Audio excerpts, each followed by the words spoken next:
ஆண்டவரும் இரட்சகருமாக இயேசு கிறிஸ்து இனிய நாமத்தில் உங்கள் யாவருக்கும் அன்பின் வாழ்த்துக்களை தெரிவித்துக் கொள்கிறேன். புதிய நாள், புதிய நம்பிக்கை தின தியானத்தின் மூலமாய் இந்த நாளில் உங்களை சந்திப்பில் நான் மிகுந்த மகிழ்ச்சி அடைகிறேன். அல்லேலூயா. இது நம்ம தேசத்துக்கு ஒரு விசேஷத்தமான நாள், நமக்கும் ஒரு விசேஷத்தமான நாள். இன்றைக்கு ரிப்பப்ளிக் டே, குடியரசு தின விழா. இந்தியா சுதந்திரம் அடைந்து பாருங்கள், ஒரு இந்திய அரசியல் சட்டத்தின் கீழ் ஒரு கட்டமைப்புக்குள் வந்த ஒரு நாள். ஆமென். இந்த பிறகு தான் ஒரு முழு உரிமையை, முழு சுதந்திரத்தை இந்தியா பெற்றதை நம்ம அறிந்துக்கிறோம்.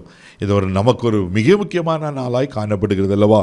இந்த இப்படியில் அதற்குரிய எத்தனையோ ஆண்டுகள் இந்திய தேசம் ஆங்கிலேயர்கள் அடிமைப்பட்டிருந்தது. இன்றைக்கி நம்முடைய வாழ்க்கை கூட பலவிதமான காரியங்களில் அடிமைப்பட்டிருக்கிறோம் அல்லவா? வேதத்தில் நம்ம வாசிக்கிறோம். யோவான் சுவிசேஷம் 8ஆம் அதிகாரம் 34ஆம் வசனத்தில் வாசிப்பீங்கன்னா இப்படியா சொல்லப்பட்டிருக்கு, வாசிக்க கேட்போம். இயேசு அவர்களுக்கு பிரதியுத்தரமாக, பாவம் செய்கிற எவனும் பாவத்திற்கு அடிமையாய் இருக்கிறான் என்று மெய்யாகவே மெய்யாகவே உங்களுக்கு சொல்லுகிறேன். பாவம் செய்கிற எவனும் பாவத்துக்கு அடிமையாயிருக்கிறான். தேவ பிள்ளையில நம்ம இந்திய தேசம் ஆங்கிலேயர் கடத்தில் பல ஆண்டுகள் அடிமை தினத்தில் இருந்தது.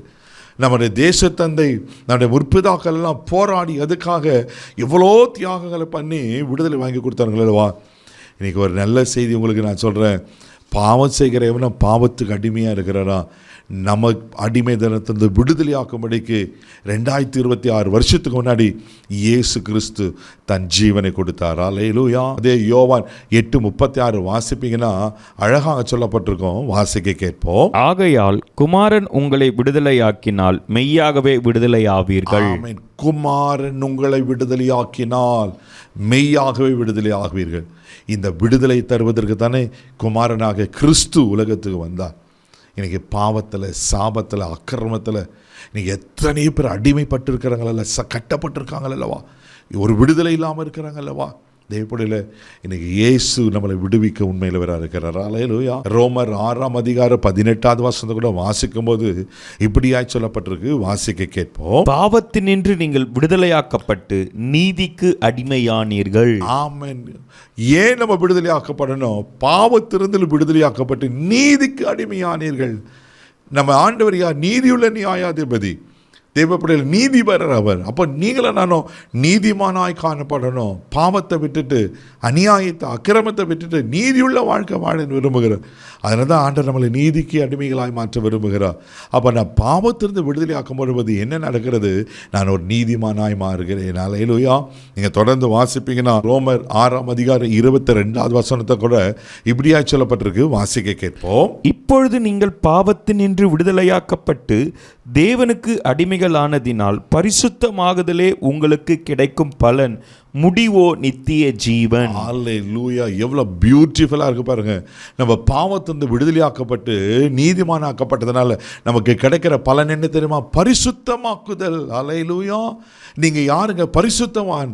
இன்னைக்கு பாவம் நிறைந்த உலகத்தில் கத்தம்ல வேறு பிரித்திருக்கிற பரிசுத்தன், அந்த செட் அப்பார்ட், வேறு பிரிக்கப்பட்ட ஒரு வாழ்க்கை.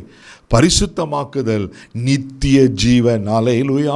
இந்த பாவத்திலிருந்து விடுதலையாக்கப்பட்ட பலன் என்னன்னா பரிசுத்தமாக்குதல், நித்திய ஜீவன், அழியாத ஒரு வாழ்க்கை. ஆயிரம் வருஷம் ஆண்டவரோடு கூட வாழ்கிற ஒரு வாழ்க்கை இருக்கிறது. தெய்வ பிள்ளையில உலகத்தில் ஒரு 80 வருஷம் பலத்தின் மிகுதியால் 80 வருஷம் சொல்லப்பட்டிருக்கு. ஒரு 100 வருஷம் வாழ்வோம், அது பிறகு மரணம்.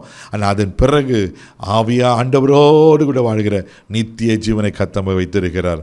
அப்போது இந்த அடிமைத்தனத்திலிருந்து நீங்களும் நான் விடுதலையாக்கப்படுகிறது மிக மிக அவசியமாக இருக்கிறது அல்லவா? கொலோசியர் 1:13 அழகாக சொல்லப்பட்டிருக்கோம், இருளின் அதிகாரத்திலிருந்து நம்மளை விடுதலையாக்கப்பட்டு நித்திய ராஜ்யத்துக்கு நம்ம உட்படுத்தினார். அதுதாங்க பரலோக ராஜ்யம்.